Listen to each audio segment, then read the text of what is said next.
Welcome back to another episode of Necessary Measures with me, Venessa. I'm so glad you are here. It's Friday, so you know what that means. Let's go ahead and get started. So as you can see by the title of the video, today we're talking about independence with our kids. And today's video isn't going to be, lengthy. I'm going to get straight to the point and talk about the benefits of having your kids be more independent and debunk some of those myths about independency and give you some, tips that you could use in your already existing parenting style. So, you want your kids to be as independent as possible in everything that they do, right? And I know for me, I used to think of it as when they get out there in the world, yeah, they'll be independent. I'll teach them how to do things on their own. But in reality, it's a little more challenging in home, especially during this time with, COVID-19 and everything, where, we're in a confined area for longer periods of time, and just to get something done or to get it done the right way or to get it done quickly, it's very easy for us to just do it. But there's missed opportunities for the kids, and there's so many benefits of them, being able to have a safe space to do things independently in the home that will benefit them in the long run. One of the things that we, myself and my husband, strive to do is from a very early age. Like we don't believe in the whole, oh, they're too young to do something. Because with exposure and opportunity, we give them a chance to try. If they're physically incapable of doing something, okay, we will help them out. Corey cannot reach physically. She cannot reach the, sink in the kitchen. Okay. But what can we do to help her have some independence with, putting her dishes away or something? We can give her the step stool, using the step stool in the kitchen so that, we're helping out, but we're not always doing things for her. And that goes for her brothers. Like we really do try to give them as much independence as possible, considering the tasks that we're trying to do. So, being that they're in a Montessori school, if you're familiar with Montessori, the Montessori philosophy, it's very student-led. And one of the things as a public school teacher, as a former public school teacher, it was a part of my philosophy with teaching to really give kids hands-on experience. Maybe that's because that's my style of learning. I learn best by doing, tangible things that I can do and really get into, my brain that, okay, this is how you do it, or, giving something a try tangibly. So maybe that's where it kind of stems from. But I know that when we chose to put the kids in Montessori, one of the things that we were just amazed at is the level of independency that they are able to develop in the classroom. And we were wondering, okay, well, how are we going to see that independence at home? How are we going to foster that independence at home? Are we going to mess up some of their training that they're getting at school by not, allowing them to practice those skills at home? So it really kind of challenged us as parents to allow them more opportunities, and the payoff is wonderful. I mean, our 3-year-old, fully potty trained, both, number one, number two, fully able to get himself dressed. And independency in kids, it's not only beneficial for them, but it's also beneficial, for the adults, especially in a classroom setting where there's, one adult per 12, 14 students sometimes or more.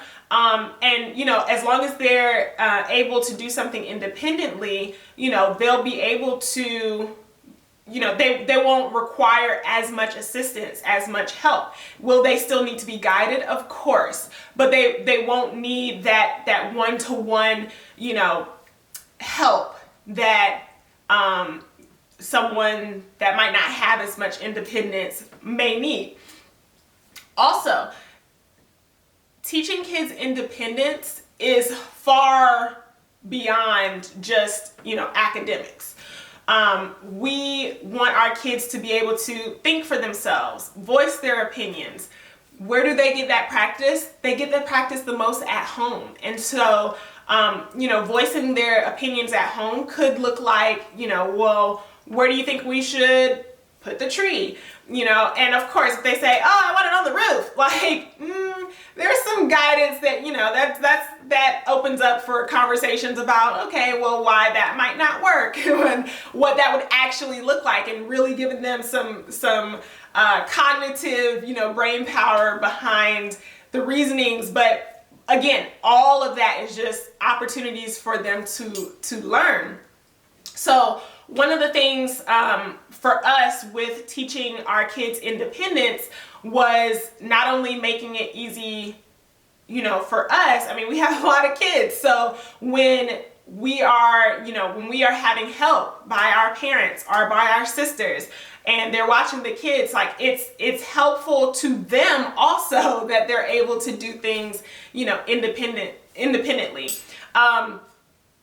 Twofold with independency is routines. I will preach on routines until I am no longer able to preach on routines. I think that routines paired with independency is how a kid really strives. That's my personal belief. But when we have routines in place, such as, after they eat, they know, everybody knows that after they eat, they clean up their area. And I do relate a lot of what they do in the home to their classroom. So I'll just remind them, hey, you can't leave your area messy at school. You can't leave your area messy at home as well. And so they know, based on the routines that we have and that we've built up, that when they're done eating, they clean up their area. After they clean up their area, they go wash their hands. I don't typically do any of that for them. There are exceptions to the rules, like if it's a really late night, or if they're just covered in spaghetti sauce. Of course, I will allow them to go and wash their hands first, and then come back to the table or whatever have you. But just allowing them time to practice that independency is so helpful for the adults as well. So that's something that I think independency, it's twofold. Yes, it helps them, but it also helps us. Another thing with making sure your kids have independency in the home is it gives them those skills necessary: fine motor skills, gross motor skills, cognitive skills, critical thinking skills. All of those are able to get practiced by allowing them independency in the home. And I totally understand. With 4 little ones, it is so crazy sometimes in our household, but I feel comfort when I can send them down to their playroom and they are able to clean up independently. Like, they don't need me down there cleaning up after them all the time. However, their clean and my clean are not the same clean. But I also have to kind of relinquish some of that control and just allow them to have that space.